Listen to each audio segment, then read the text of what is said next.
자, 이제 하나님의 말씀을 함께 나누겠습니다. 오늘 말씀은 고린도전서 강의 58번째 시간, 교회의 지체인 성도에 대한 얘기를 하겠습니다. 늘 들었던 말씀이고 또 교회를 제가 특별히 강조하는 목사이기도 해서 여러분이 다 알고 있는 내용의 말씀일 것입니다. 그래서 원래 사람이라는 거는요, 자기 속에 있는 말 외에는 듣지 않습니다. 그러니 오늘 말씀은 여러분에게 잘 전달될 줄로 그렇게 압니다. 자, 오늘 말씀은 교회에 주신 다양한 은사에 대해서 말씀을 드렸던 저번 주에 이어서요, 교회의 지체가 되는 성도에 대한 말씀을 나누려고 하는 것입니다. 이미 말씀드렸다시피 고린도전서라고 얘기하면 교회에 대해서 포괄적인 내용을 다루고 있습니다. 교회의 여러 가지 문제라든지 교회의 제도라든지 교회에 있어야 할 은사라든지 이렇게 다양한 교회에 대해서 관계되는 여러 가지 말씀들을 나누고 있는데요.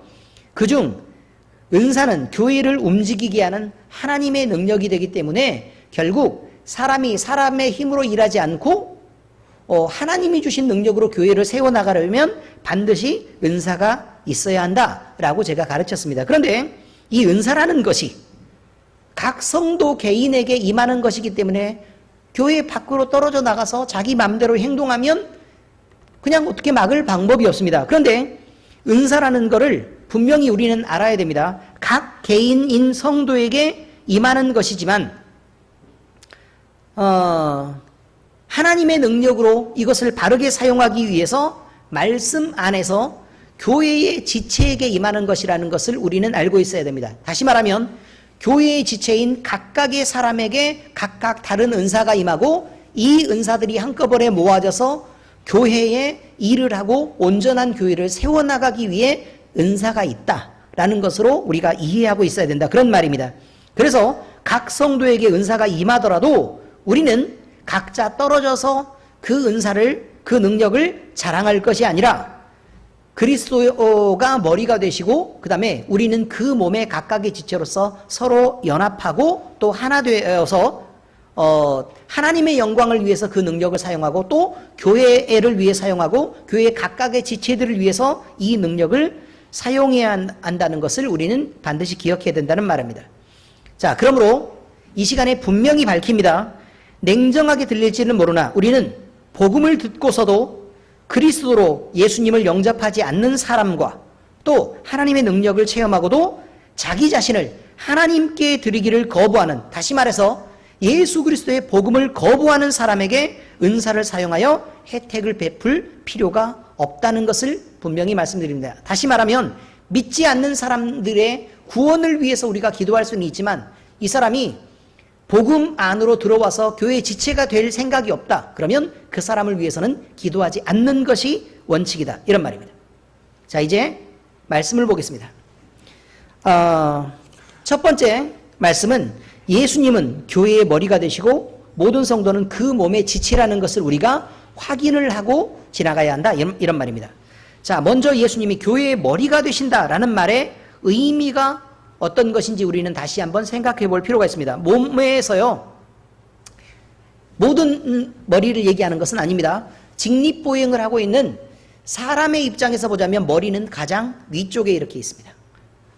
머리는 가장 높은 자리에 있습니다. 그러니까 가장 높은 자리에 있으니까 권위가 가장 높다라는 말로도 해석될 수 있습니다. 이런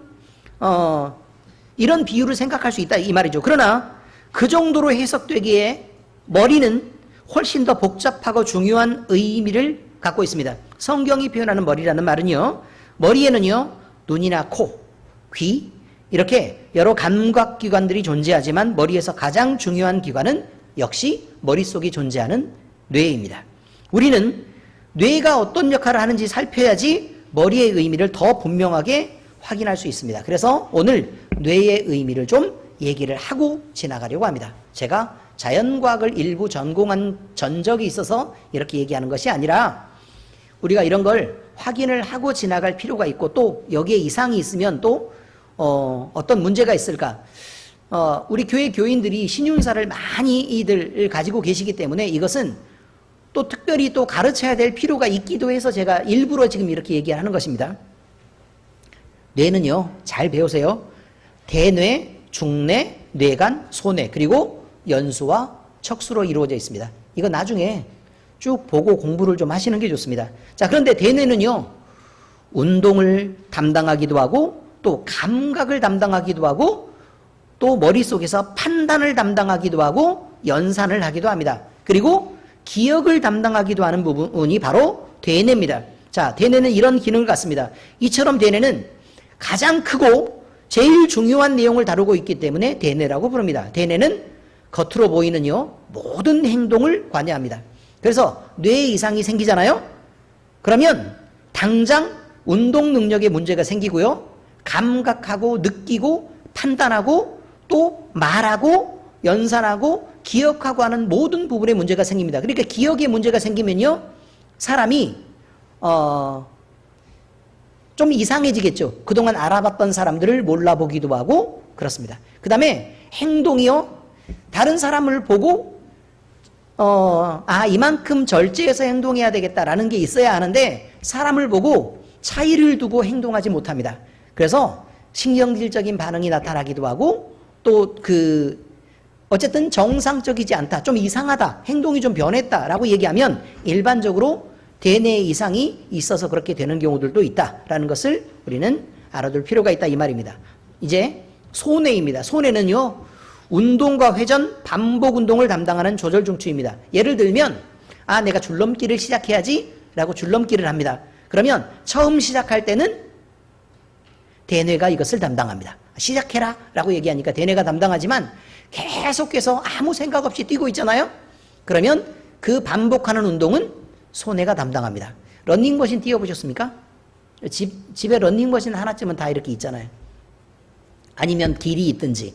그러면 러닝머신을 뛰다가 옆으로요, 힘이 들어가지고 갑자기 옆으로 내가 딱 내려오면 벽이 지금 어떻게 돼요? 자꾸 다가오고 막 다리는 계속 달리려고 하죠. 그죠? 자, 대뇌는 내려왔는데 반복 운동을 담당하는 소뇌가 지금 우리는 뛰고 있어 라고 느끼고 있기 때문에 그래서 잠깐 멈춰도 그렇게 달리는 것 같은 느낌이 그렇게 드는 것입니다. 대충 이해가 되시죠? 만약에 소뇌가 이상이 있습니다. 그러면 멀미의 증상이 있습니다. 그리고 다른 사람이 보기에 술 취한 사람처럼 중심을 못 잡고 흔들린답니다. 이해 잘 되시죠? 자, 그 다음에 간뇌는 대뇌의 바로 아래쪽. 원래 대뇌는 요런 모양으로 휘어 있는 거 아시죠? 요렇게 휘어 있습니다.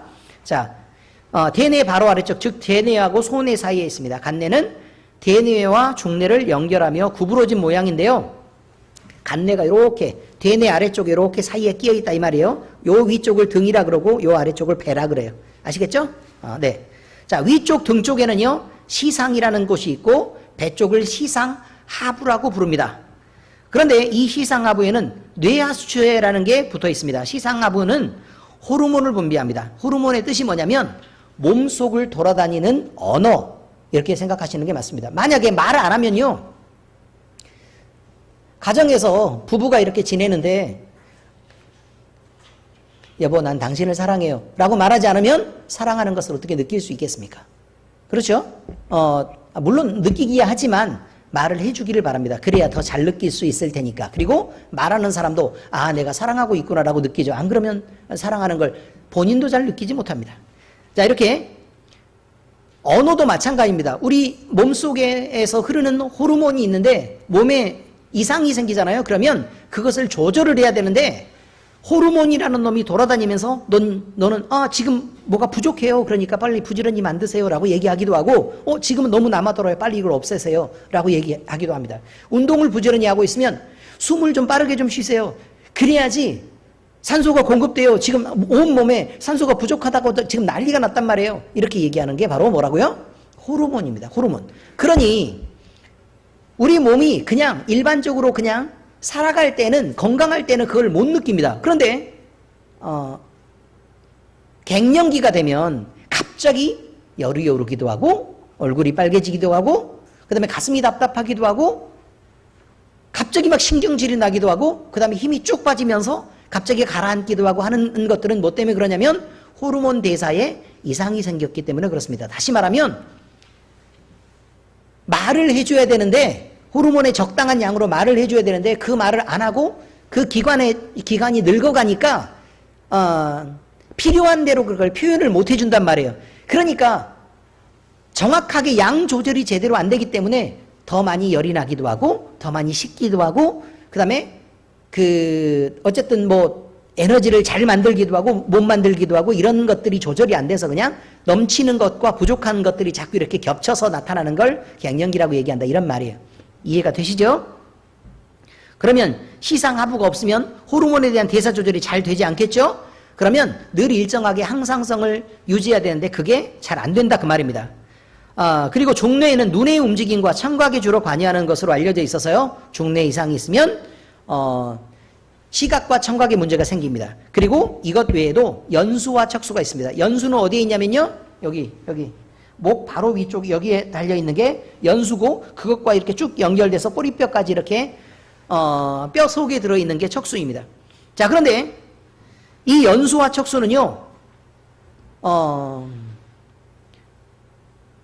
반사작용을 조절합니다. 반사. 예를 들어 음식이 막 이렇게 코 안쪽으로 폐 안쪽으로 이렇게 뭐 물방울이 흘러 들어간다든지 아니면 음식이 넘어가려든지 그러면 재채기를 일으키는 이런 반사들이 일어나고 딸꾹질을 일으키는 이런 거라든지 뭐 이런 부분들은 다 어디에서 하는 거냐면 연수에서 하는 거고 그다음에 뜨거운 걸 만지면 갑자기 손을 이렇게 떼는 거 있죠. 그죠? 그런 거라든지 이런 것들은 척수가 하는 것입니다. 그래서 어쨌든 이렇게 몸에는 뇌가 있는데 그 뇌가 이렇게 여러 가지 기능들을 조절하고 있더라 그런 말입니다. 그런데 연수에는 굉장히 중요한 그 기관이 하나가 있습니다. 연수의 기능 중에는 자율신경계라는 게 있습니다. 자율이라는 말은 스스로 조절한다 이 말이에요. 이게 마치 시소를 타는 것과 같습니다. 시소를 타는 것과 같은데 한쪽을 교감신경이라고 부르고 한쪽을 부교감신경이라고 부릅니다. 그런데 한쪽에는 심장과 폐가 얹어져 있고 한쪽에는 소화기관인 위가 얹어져 있습니다. 다시 말하면요. 심장과 폐가 부지런히 일해야 될 때에는 뭐가 잘 안 된다고요? 소화가 잘 안 되고 그 다음에 소화가 열심히 진행이 돼서 이렇게 올라가면 심장과 폐는 열심히 일하지 않고 게으르게 잠이 듭니다.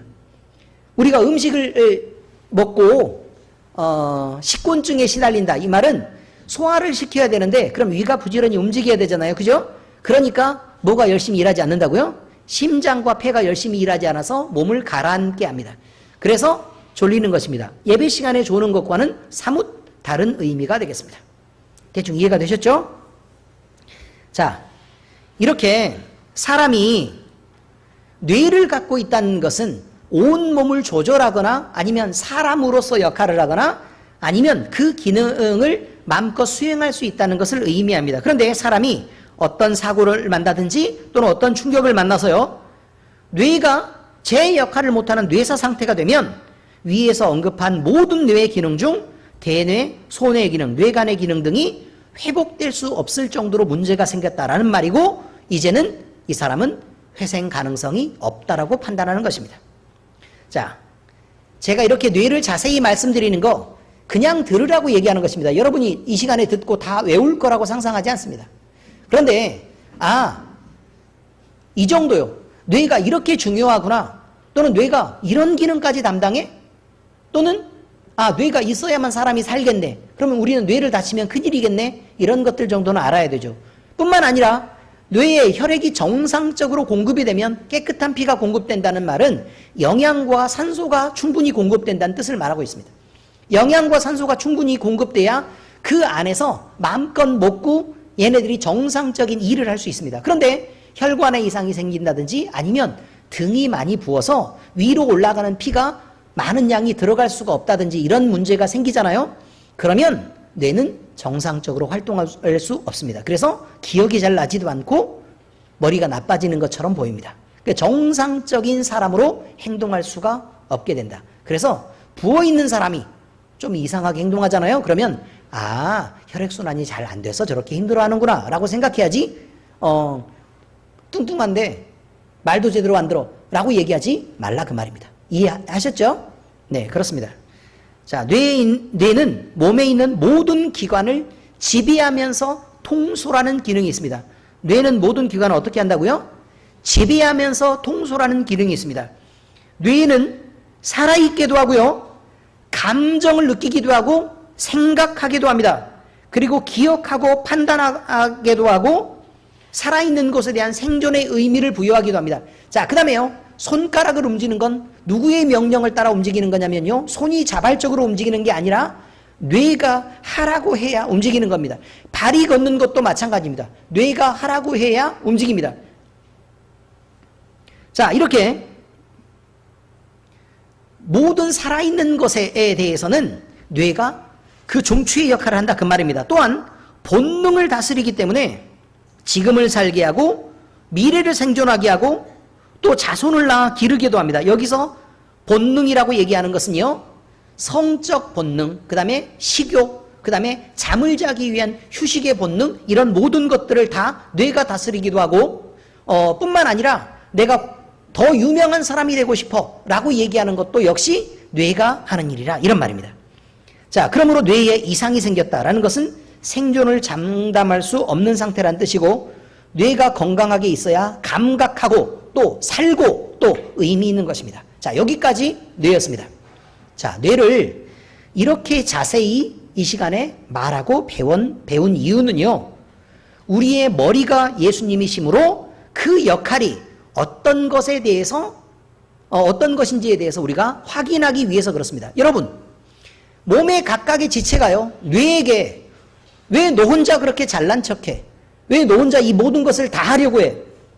왜 너 혼자 우리를 지배하려고 하냐고? 왜 너 혼자 우리를 통솔하려고 해? 라고 말하면 안 되는 이유가요, 지체에는 그런 기능이 없기 때문에 그렇습니다. 뇌에게만 그 기능이 있고 뇌만 할 수 있는 일이기 때문에 그렇습니다. 이게 너무 당연한 일입니다. 우리 몸의 각각의 지체들이 뇌에게 왜 뇌의 일을 하냐고 말할 수 없다, 그 말입니다. 이것이 예수님이 교회의 머리라는 뜻입니다. 자, 예수님은 우리 모든 교회의 머리라는 말에 대한 의미가, 예수님이 그를 믿어 교회된 우리 모두를 지배해야 된다는 뜻이고 통솔해야 한다는 뜻입니다. 그런데 우리 각각의 지체들이 예수님을 향해서 지배받기를 거부하고 통솔당하기를 거부한다면 그것은 지체가 뇌의 역할을 하려고 하는 것이다 라는 말입니다. 그래서 잘못되고 있는 것을 의미한다, 이런 말입니다. 예수님이 계셔야 우리는 살아있게 되며 우리는 모든 감정과 생각을 예수님 때문에 느껴야 하고 또 기억하고 판단하며 느끼는 모든 것들은 우리 자신이 아니라 예수님이셔야 한다, 그 말입니다. 예수님이 우리에게 연결되고 있어야 건강하고 또 살아있게 되며 우리 생존 자체도 예수님이 있어야만 의미가 있고, 만약에 예수님과 우리의 관계가 온전히 연결되지 않고 이상이 생기면 우리는 그것 자체로서 생존이 불가능하게 된다라는 말의 의미일 것입니다. 또한 우리 모두의 본능마저도 예수님이 다스리셔야 된다는 말을 의미합니다. 제가 분명히 말씀드렸죠. 성욕과 식욕과 휴식에 대한 기본적인 욕구마저도 뇌가 담당하고 있다. 그러니 우리의 본능마저도 예수님이 다스려야 되는데, 우리 각각의 본능들을 우리가 만약에 스스로 주장하고 고집하고 있다면 그것은 예수님이 뇌가 아니고 다른 뇌가 있다는 뜻입니다. 우리 자신이 아닙니다. 우리 자신이 그것을 본능으로 느끼고 있고 우리 자신의 것을 챙기려고 하는 것처럼 보이지만 성경은 분명히 얘기하고 있습니다. 예수님이 아니면 사탄입니다. 지체는 뇌의 기능이 없습니다. 그러므로 각각의 지체가 뇌의 역할을 하는 것처럼 착각하고 있을 뿐이지 뇌는 아닌 것입니다. 그러므로 뇌의 역할을 대신해서 모방하고 있는 것이 뭐냐면 사탄이라, 이런 말입니다. 그러므로 우리가 우리 자신을 사탄에게 연결을 해놓고 그의 지시와 그의 통제를 따르면서도 하나님이 아니라 우리 자신이 스스로 생각하고 있는 것처럼 착각하고 있다면 그것은 분명한 문제가 있다는 뜻입니다. 우리의 미래를 위해 계획하는 계획도, 우리 자녀의 미래도 모두 예수님의 능동적인 역할로만 이루어져야 한다는 의미이기 때문에 우리는 그것을 당연히 받아들여야 합니다. 왜냐하면 우리는 그의 지체이기 때문에 그렇습니다. 뇌 이상이 생존을 장담할 수 없듯이 우리에게서 예수님이 온전히 지켜지지 못한다면 우리는 스스로 생존할 수 없기 때문에 그 생존은 다른 누구에겐가 의존해야 합니다. 그것이 마귀입니다. 그래서 우리는 마귀의 결국이 죽음이기 때문에 우리의 생존은 장담할 수 없는 곳까지 빠져버렸구나 라는 것을 우리는 이해할 수 있다, 이런 말입니다. 예수님이 강건하셔야 우리 모두 건강하고, 또 예수님이 의미 있고 가치 있게 인정받으셔야 우리의 삶도 의미가 있습니다. 그래서 우리는 예수님으로 지배받아야 하고 예수님으로 가득 채워져야 하며 예수님으로 생존을 장담받아야 하는 것입니다. 바로 이것이 우리가 예수님이 머리라는 것을 조금 더 깊게, 또 자세하게, 또 실질적으로 인정하고 있는 것입니다. 에베소 1장 22절에서 23절입니다. 함께 읽겠습니다. 준비되셨죠? 자, 시작. 또 만물을 그의 발 아래 복종하게 하시고 그를 만물 위에 교회의 머리로 삼으셨느니라. 교회는 그의 몸이니 만물 안에서 만물을 충만하게 하시는 이의 충만함이니라 라고 얘기합니다. 여러분, 예수님이 가득 채워져야 된다고 나왔잖아요. 예수님은 충만합니다, 이렇게 말하잖아요. 그죠? 자, 근데 그 앞에 뭐라고 나와 있어요? 만물은 그의 발 아래 복종해야 한다 라고 나왔죠. 그러니 예수님이 머리가 되신다는 말 자체는 바로 이것입니다. 통제돼야 하고 복종돼야 된다라는 말의 의미를 얘기하는 것이라 이 말입니다. 자, 두 번째 이야기입니다. 몸이 하나이듯 교회도 하나이며 지체는 각각 다른 위치에 있겠지만 단 하나의 목적을 위해서 일해야 한다라는 것입니다. 영국 성공회가 있습니다. 성공회. 영국 교회인데요. 영국 성공회는요, 일반적인 교회하고는 조금 다른 형태를 갖습니다. 뭐냐면 기본적으로 복음의 진리를 받아들이고 내용을 이해하는 부분에 있어서는 개신교의 교리를 따라가고 있습니다. 그런데 그들이 가지는 예배의 형식, 이들은 천주교, 가톨릭의 미사의 형태를 따라갑니다. 이것이 바로 뭐냐면 영국 성공회입니다. 그런데 이들이 정상적으로 바른 신앙을 갖고 있느냐? 그럼 그렇지 않습니다. 형식주의에 빠져 있고 가톨릭을 모방하는 예배 형식을 가졌기 때문에 점점 더 가톨릭화 되어갑니다. 그래서요, 개신교를 따르는 일부의 복음주의자들 쪽에서요, 이것에 대한 극단적인 반발이 일어나게 되는데 그 반발이 뭐냐면 무교회주의라는 것입니다. 무교회주의. 자, 우리나라에서는요 1920년대 후반에 이 무교회주의가 우리나라로 들어와서 점점 교회 속으로 빠져들게 되었습니다. 그런데 우리나라 1920년이면 되게 가난했을 때잖아요. 그죠? 엄청 가난했을 때예요. 그리고 누가 부자죠? 바로 이웃나라인 일본이 엄청 부자일 때예요. 그러니까 당연히 일본의 영향을 굉장히 많이 받게 됐는데 일본의 신학자인 우찌무라 간조와 그 다음에 그에게서 배웠던 그의 문화생들에게 영향을 받아서요, 우리나라 안에서도 무교회주의가 들어오게 됐고 그 무교회주의가 점점 퍼져가서 지금까지도 전통 복음주의자들과 함께 싸우고 또 교회에 나오기 싫어하는 많은 사람들에게 무교회주의가 퍼져서요, 그냥 나만 잘 믿으면 되지 뭐, 나 교회는 안 나가지만 나도 그리스도인이야 라고 주장하는 사람이 굉장히 많이 늘어나게 됐다는 뜻입니다. 자, 이런 무교회주의자들은요, 하나님의 말씀이 성경을 통해서만 주어지고 구원은 율법의 행위가 아닌 개인의 신앙에 의해서, 믿음의 고백에 의해서 이루어진다라는 사실을 온전히 인정합니다. 그러니 복음의 내용은 그대로 받아들이고 있는 것입니다. 그렇지만 여러 가지 형식들이 가톨릭을 따라가다 보니 결국 생긴 문제들이 있기 때문에 이것을 극단적으로 거부하는 것 때문에 교회마저도 거부하게 되었다라고 지금 얘기하는 것입니다. 시간이 흐르면서요, 교회의 모든 외적인 형식은 인간이 만든 형식들이기 때문에 하나님보다 결국 이것들이 더 존중받고 높아질 수밖에 없다. 왜냐하면 사람이란 죄의 본성이 있어서. 그래서 이 모든 형식을 거부해야 된다라고 주장했던 사람들이 무교회주의자들입니다. 그래서 성도의 모임인 교회마저도 역시 거부하고 교회가 무리로 모이는 것까지 이 사람들은 다 거부했던 것입니다. 자, 이들의 주장은요, 맞는 것입니까? 그렇지 않습니다. 성경이 일부를 근거하고 자기의 생각들을 막 이렇게 붙이다 보니 극단적으로 치우쳐서 왜곡하고 있는 것입니다. 이들의 주장은 신학적인 주장일 뿐이지 성경 말씀 그대로 얘기하고 있는 것이 아닙니다. 성경은 분명히 교회를 말할 때 예수 그리스도가 머리가 된 성도의 모임을 의미한다라고 밝힙니다. 그리고 그 교회는 하나님을 예배하는 것을 첫 번째 목적으로 해야 된다라고 지금 얘기하고 있다는 말입니다. 자, 이렇게 하나님이 계시겠다고 하고 그곳에서 예배를 받으시겠다고 합니다. 이것이 교회입니다. 그래서 교회는 구약에 하나님이 계시는 곳, 그리고 그곳에서 예배를 드리고 하나님이 그곳에서 예배를 받으시는 곳이니까 당연히 구약에서 표현하고 있는 성전이 온전히 회복된 형태라고 보는 것이 옳습니다. 예수님은 자기 자신을 성전이라고 말씀하셨습니다.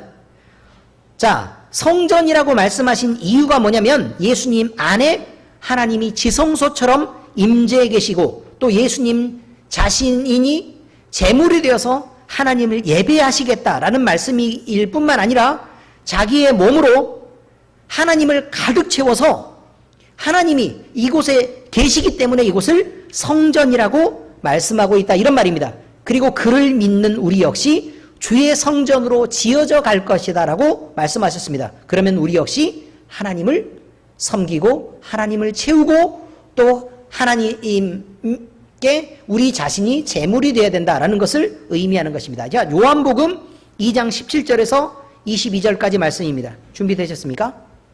17절에서 22절까지 한번 잘 읽어야 합니다. 잘 읽으시면서 내용을 잘 생각해야 합니다. 17절부터 시작합니다. 시작.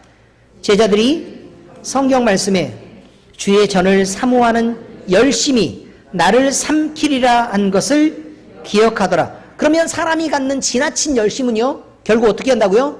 나를 죽게 한다, 이런 말입니다. 결국 율법으로 너무 많이 치우치게 돼서 그것 때문에 은혜를 잃게 된다라는 말이 된다, 이런 말입니다. 자, 18절 읽습니다. 시작. 이에 유대인들이 대답하여 예수께 말하기를 네가 이런 일을 행하니 무슨 표적을 우리에게 보이겠느냐? 예수께서 대답하여 이르시되 너희가 이 성전을 헐라 내가 사흘 동안에 일으키리라. 유대인들이 이르되 이 성전은 46년 동안의 지었건을 네가 3일 동안에 일으키겠느냐 하더라. 그러나 예수는 성전된 자기 육체를 가리켜 말씀하신 것이라. 죽은 자 가운데서 살아나신 후에야 제자들이 이 말씀하신 것을 기억하고 성경과 예수께서 하신 말씀을 믿었더라. 그 전에는 믿었어요? 안 믿었어요? 안 믿었죠. 네, 그렇습니다.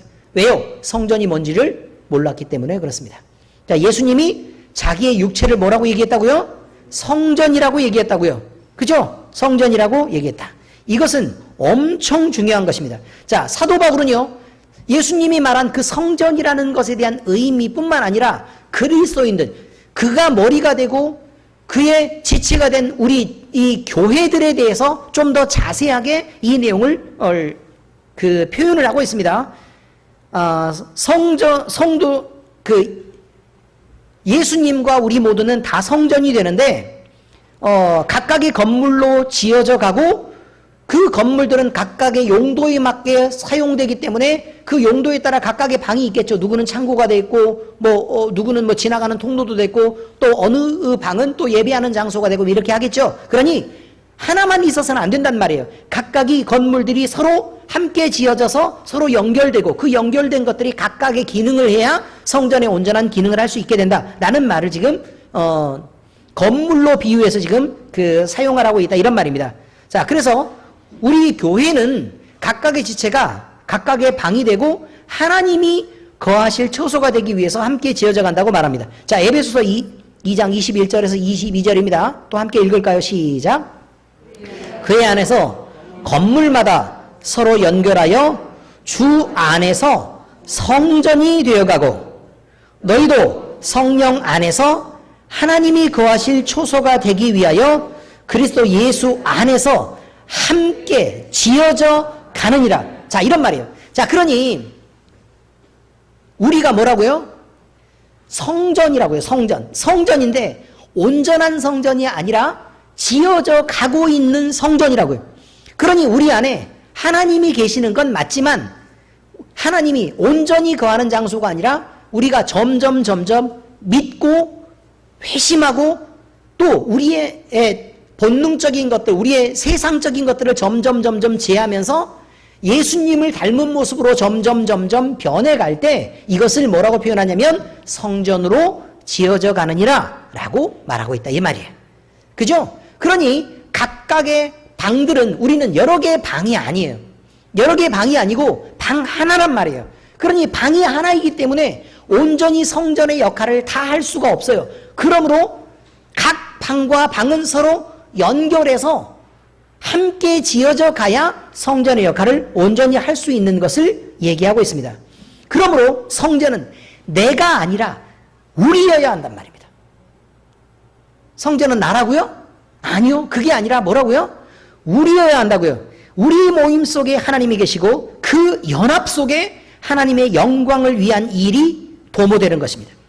교회된 우리가 하나님이 교회로서 온전히 서면 하나님은 우리의 하나님이 되시고 우리는 그의 온전한 백성이 됩니다. 그래서 우리의 안에 하나님이 계시고 또 우리를 통해 하나님이 예배를 받으시고 영광을 취하시는 것이다. 이런 말이 됩니다. 자, 고린도후서 6장 16절입니다. 시작. 하나님의 성전과 우상이 어찌 일치가 되리요? 우리는 살아계신 하나님의 성전이라. 이와 같이 하나님께서 이르시되 내가 그들 가운데 거하며 두루 행하여 나는 그들의 하나님이 되고 그들은 나의 백성이 되리라 고 하신 말씀을 반드시 기억해내시기 바랍니다. 자, 세 번째 이야기입니다. 한 몸 안에 있는 한 지체의 고통은 모두의 고통으로 느껴야 하며 한 지체의 영광은 모두의 영광이 되어야 합니다. 그러므로 우리는 분리를 허용하지 말아야 합니다. 교회와 성도, 성도와 성도 사이에 틈이 생긴다면 그 틈으로 마귀가 뚫고 들어와 거룩한 성도와 성도 간의 연합, 교회와 성도 간의 연합을 깨뜨리려고 합니다. 우리는 온전한 교회로 서기 위해 첫 번째, 이기적인 자아를 버려야 합니다. 이기적인 자아는 세상으로부터 온 육신의 정욕과 안목의 정욕과 이생의 자랑을 만들고 또 그것을 요구합니다. 그리고 또 그것으로 만족합니다. 내 몸이 원하는 것, 내 눈이 원하는 것, 그리고 내가 나를 자랑 삼는 모든 곳에는 세상의 정욕이 덮이기 쉽습니다. 그러므로 교회는 화평하라고 얘기하고 서로 연합하라고 얘기하는 이것에 이런 형태를 가진 것들을 분리해내야만 한다는 것도 포함되어 있습니다. 다시 말해서 이런 것들을 교회가 허용하게 되면 교회는 교회 자체의 아이덴티티를 잃습니다. 그 정체성을 잃고 교회는 부패하고 타락하게 됩니다. 그래서 온 교회가 함께 상처를 받고 무너질 수밖에 없습니다. 그러므로 교회는 교회되지 않는 모습들을 과감하게 잘라낼 줄 알아야 합니다. 그래야만 교회가 온전한 연합을 이루고 또 하나님을 예배하는 교회로서 또 성전으로서 그 모습을 온전히 갖출 수 있기 때문에 그렇습니다. 자, 요한일서 2장 16절입니다. 함께 읽겠습니다. 시작. 이는 세상에 있는 모든 것이 육신의 정욕과 안목의 정욕과 이생의 자랑이니 다 아버지께로부터 온 것이 아니요 세상으로부터 온 것이라. 세상 사람들도 다 나를 아낄 줄 알고 자기 자식 귀한 줄 압니다. 그러니 우리는 이것을 떠날 줄 알아야 합니다. 교회는 나보다 다른 사람을 더 높이고 섬길 줄 알아야 합니다. 내 새끼만 챙길 것이 아니라 교회에 있는 모든 가족들을 다 우리의 가족으로 받아들이고 문턱을 낮춰야 합니다. 오히려 나와 가까운 사람들을 혼내고 바로 가르치는 것, 이것이 바로 교회입니다.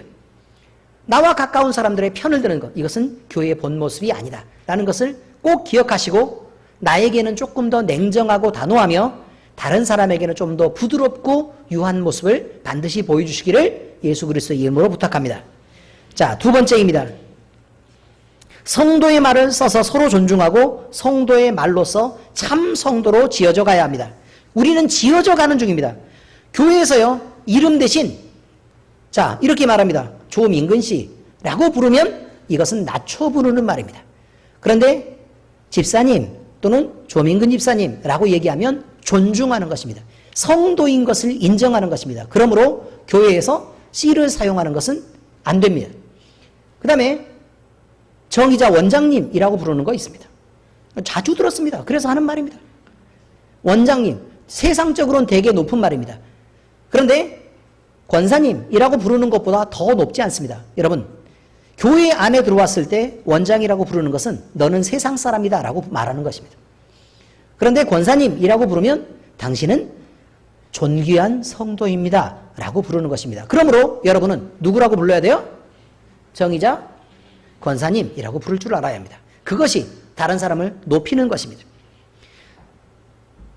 성도가 한 주의 첫날을 일요일이라고 부르지 않고 주일로 부르는 것은 나 스스로가 세상 사람이 아니라 하나님을 섬기고 주의 부활을 기뻐하는 사람이라는 의미로 나는 성도인 것이 자랑스럽습니다 라는 말에 대한 고백입니다. 그러므로 우리는 이제 일요일이라는 말을 사용하는 것을 멈춰야 합니다.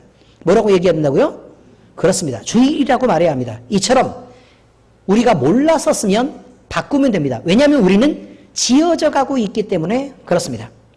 이기적인 자아를 버리고 거룩한 말과 행실로서 교회로 지어져 나갈 때 우리는 하나님이 거하시는 거룩한 성도가 되고 또 하나님이 인정하시는 거룩한 성전이 되는 것입니다. 이런 거룩한 연합으로 하나 될 때 교회는 마음을 같이 하는 하나의 몸이 되고 또 한 몸이 돼야 고통도 영광도 함께 나눌 수 있게 되는 것입니다.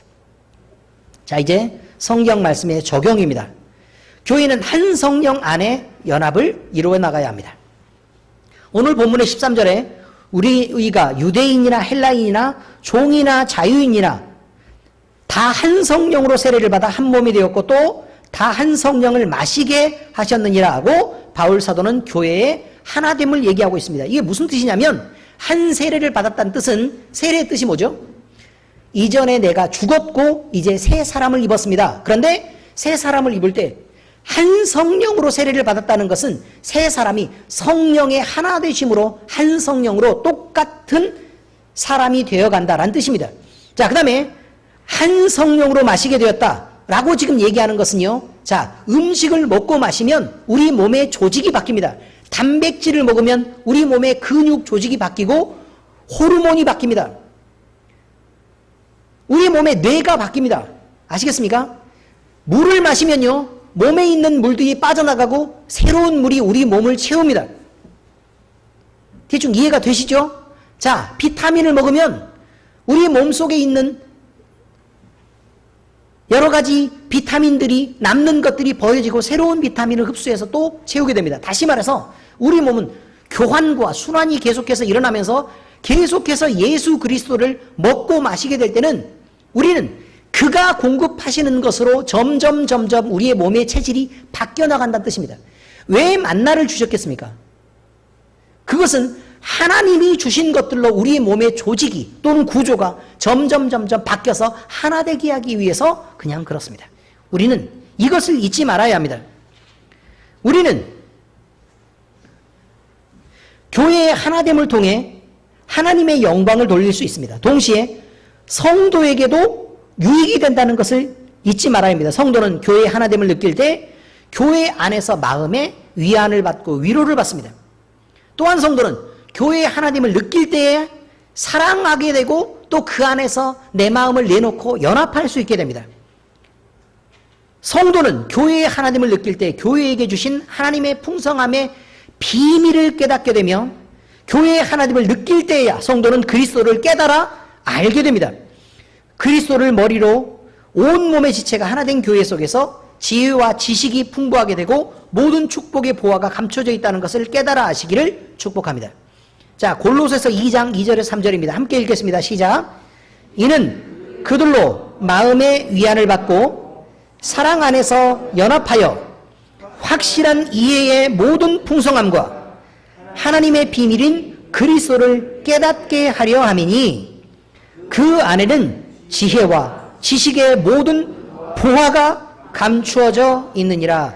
이렇게 됩니다. 자, 여러분, 마음의 위안을 받고 사랑 안에서 연합하게 되는 것, 무엇 때문이라고요? 교회 때문이라고요. 확실한 이해의 모든 풍성함, 복음을 전해도 교회 안에 들어와서 이것을 느끼지 못하면 그 안에 풍성함도, 그 안에 비밀도, 그리고 우리가 말하려고 하는 그리스도마저도 온전히 깨닫는 게 불가능하단 말입니다. 그 안에 있는 지혜도, 지식도 알 수 없습니다. 그리고 그 안에 풍성한 보화가 감춰져 있다는 것도 알지 못합니다. 여러분, 우리 교회가요, 노회에 가서 막 이렇게 자꾸 이야기를 하다 보면, 결국 그것마저도 자랑이 됩니다. 우리 교회는요, 교회가 지어지고 나서, 처음 우리 교회가 시작되고 나서부터 지금까지 각 가정은 재물로도 풍성해지고 있습니다. 성령 안에서만 우리가 은사가 충만해지는 것뿐만 아니라 우리가 재물로도 점점 풍성해져 가고 있습니다. 바로 이것입니다. 교회의 교회됨, 성도가 교회 안에서 그 지체로서 바로 세워져 가면 하나님이, 물론 그것을 바라고 우리가 하나님 앞에 나온 것은 아니지만 우리가 교회 안에서 재물로도, 돈으로도 더 많이 부자가 되어가고 있다는 사실들은 하나의 간증거리란 말입니다. 재물 때문에 하나님을 섬기는 것은 바르지 않지만 하나님 안에 있으면 우리는 먹고 쓰고 또 우리가 사용하는 것, 여기에 부족함이 없을 줄로 믿습니다. 여러분, 꼭 그 비밀을 발견해서 교회 모두가 바로 자라갈 수 있도록, 그리고 풍성함과 부요함에 처할 수 있도록 우리 모두는 함께 기도할 수 있어야 합니다. 이것이 교회입니다. 자, 말씀의 적용 두 번째입니다. 교회는 지체를 높이고 돌보는 모습을 가질 수 있어야 합니다. 우리는 우리의 유익을 위해서라도 교회가 하나 되기를 위해 노력해야 합니다. 왜냐하면 교회가 하나 되지 않으면 교회의 모습을 가질 수가 없고, 교회의 모습을 갖지 않으면 우리가 복받는 게 불가능하기 때문에 그렇습니다. 교회는 부족한 지체를 돕고 섬겨야 합니다. 세상은요, 부족한 사람들을 보면 쉽게 무시하고 또 존중하지 않고 지적하고 또 쉽게 공격합니다. 그러나 교회는 이렇게 하시면 안 됩니다. 오히려 지적할 것이 보이면 내가 그것을 도와줘야 하고, 또 무시할 것이 보이면 무시하지 말고 내가 그의 힘이 되고 다독여줘야 하고, 또 공격할 것이 보여도 그냥 감싸고 품어줘야 합니다. 이것이 교회입니다. 만약에 그 사람이 복음의 진리 안에서 스스로를 높이고 자기 자신이 하나님보다 높아지려고 하고 자기 자신이 복음을 잘 지켜내지 못하려고 하는 방향으로 잘못되어 가고 있는 사람이 아니라면 우리는 온전히 교회 안에서 섬겨야 합니다. 그것이 지체를 감싸고 보호하는 일입니다. 또 교회는 선행을 격려해야 합니다. 여기서 중요한 단어는 선행이 아니라 격려입니다. 우리는 선행이라는 단어에 집중하기 때문에 옳은 일을 해야 돼, 착한 일을 해야 돼 라고 얘기해서 일하지 않는 사람들을 자꾸 지적하고, 너는 왜 그렇게 안 해? 너는 왜 열심히 안 내는 거야? 라고 지적해서 자꾸 싸움과 분란을 일으킵니다. 그런데 여기는 선행이 목적이 아니고 선행을 격려하라입니다. 격려. 중요한 게 격려입니다. 힘을 북돋아주고 곁에 서서 응원해줘야 합니다. 할 수 있도록 도와줘야 합니다. 그것이 지체를 높이고 돌아보는 길입니다. 자, 히브리서 10장 21절에서 25절까지의 말씀입니다. 함께 읽겠습니다. 시작. 또 하나님의 집 다스리는 큰 제사장이 계시매 우리가 마음의 뿌림을 받아 악한 양심으로부터 벗어나고 몸은 맑은 물로 씻음을 받았으니 참 마음과 온전한 믿음으로 하나님께 나아가자. 또 약속하신 이는 미쁘시니 우리가 믿는 도리의 소망을 움직이지 말며 굳게 잡고 서로 돌아보아 사랑과 선행을 격려하며 모이기를 피하는 어떤 사람들의 습관과 같이 하지 말고 오직 권하여 그날이 가까움을 볼수록 더욱 그리하자. 여러분 24절에 뭐라고 나왔죠? 서로 돌아보아라. 그리고 사랑으로 격려하고 선행을 격려해라 라고 나왔죠. 그런데 이것을 목적 삼는 사람들이 있을 수 있습니다. 그렇지 않습니다. 그 앞절에 23절 다시 읽겠습니다. 시작.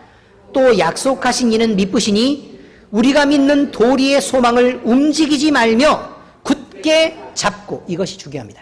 말씀 안에서 우리가 분명한 진리를 갖고, 다시 말해서 기준을 분명하게 갖고 그 안에서 서로 돌아보아 사랑을 격려하고 선행을 격려하라는 뜻입니다.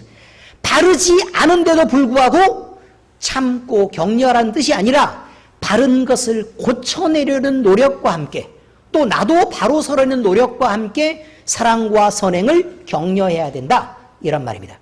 교회는 진리가 더 중요합니다. 자, 이제 세 번째 적용입니다. 교회는 주님께 영광을 돌리는 한 마음으로 일할 수 있어야 합니다. 교회의 성도는요, 주님께 영광을 돌리는 한 마음을 품어야 합니다. 사람은 각자마다 각각의 생각이 있고 또 그 생각이 드는 것으로 판단하고 또 그 판단함으로 각자가 다른 행동을 하게 됩니다.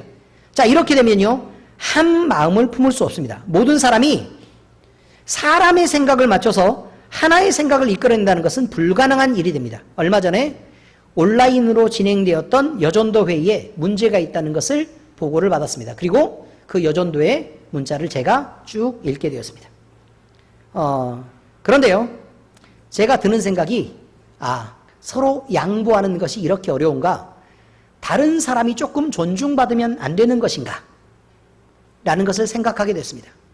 여러분, 여전도에게 분명히 말씀드립니다. 자기의 의견을 주장을 해서 스스로 인정받는 것보다 다른 사람의 의견을 더 존중해 주시기를 부탁합니다. 꼭 그렇게 되셔야 합니다. 자, 이렇게 겨우 몇 사람이 모여서 회의를 하는 이런 것들도 이렇게 의견이 갈려서 분분하고 일치된 의견을 이끌어내는 것이 참으로 어려운데, 여러분, 내가 내는 의견이나 다른 사람의 의견이 서로 다르다고 할 때 저 사람의 의견을 내가 지지해 줄 수만 있다면 우리는 많은 갈등과 싸움과 언쟁을 피할 수 있을 수 있을 것입니다. 내 의견이 존중받아야 하고, 그래서 바짝 신경을 곤두세우고 날카롭다면 우리는 교회의 하나됨을 그리스도를 중심이 아닌 내 중심으로 이끌고자 하는 욕구를 포기하지 않은 것입니다. 그러므로 그것을 지키려면 우리 자신을 지우고 겸손해야 합니다. 주님이 높아지시기를 끊임없이 그걸 원한다고 말하는 사람들이 어쩌면 독립적으로 나와서 행동할 때마다 그것을 잊고 그렇게 대립하고 또 이렇게 자꾸 언쟁을 하십니까? 저는 여러분께 권합니다. 하나님의 능하신 손 아래에서 겸손하시기를 바랍니다.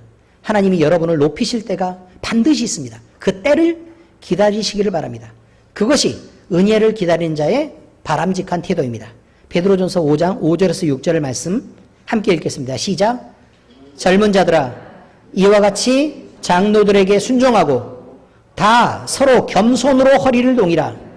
하나님은 교만한 자를 대적하시되 겸손한 자들에게는 은혜를 주시느니라.